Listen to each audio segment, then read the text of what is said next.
اب جنت میں ہم نے مزے پائے، اگرچہ ہماری جسم نے محسوس نہیں کیا لیکن روح نے محسوس کیا ہے۔ اب دنیا میں ہم ان مزوں کی تلاش میں ہیں، اور تلاش کرنا ممنوع نہیں ہے، اچھی بات ہے، چونکہ اللہ نے دنیا میں وہ ایک جھلک رکھی ہوئی ہے۔ ہم ان مزوں کی تلاش میں ہیں۔ غلطی ہم نے کیا کر لی، غلطی ہم نے یہ کر لی کہ اللہ نے جنت کے مزوں کے حصول کے لیے ایک طریقہ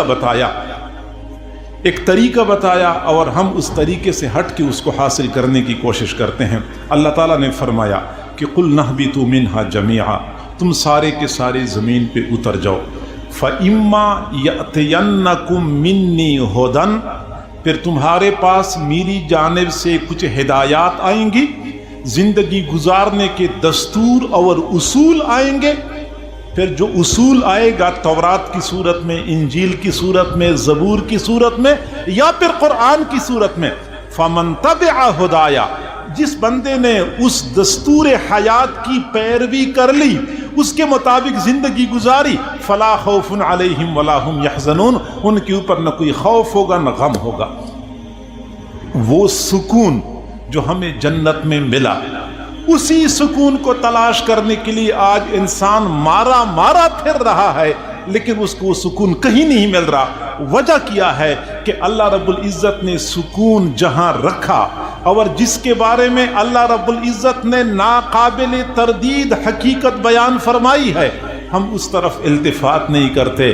اللہ نے واضح الفاظ میں فرمایا فَمَن تَبِعَ هُدَايَ فَلَا خَوْفٌ عَلَيْهِمْ وَلَا هُمْ، جو لوگ اس ہدایت کی پیروی کریں، اس دستور حیات کے مطابق زندگی گزاریں، فَلَا خَوْفٌ عَلَيْهِمْ وَلَا هُمْ يَحْزَنُونَ، نہ ان کے اوپر کوئی خوف ہوگا نہ کوئی غم ہوگا۔ اب چونکہ اللہ والوں نے اس راز کو پا لیا، لہٰذا وہ اللہ کی دی ہوئی ہدایات کے مطابق زندگی گزارتے ہیں، ان کی زندگی پرسکون ہوتی ہے، ٹینشن فری زندگی ہوتی ہے۔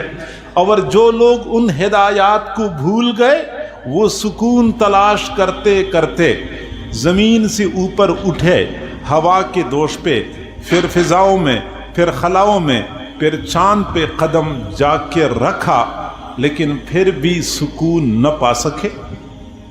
انسان نے اس سکون کو تلاش کرنے کے لیے سمندر کی گہرائیوں میں غوطے لگائے، آبدوز ایجاد کر کے، اور سینکڑوں میٹر نیچے غوطے لگاتے ہیں سمندر میں، شاید وہاں سکون ملے، وہاں سکون نہیں ملا۔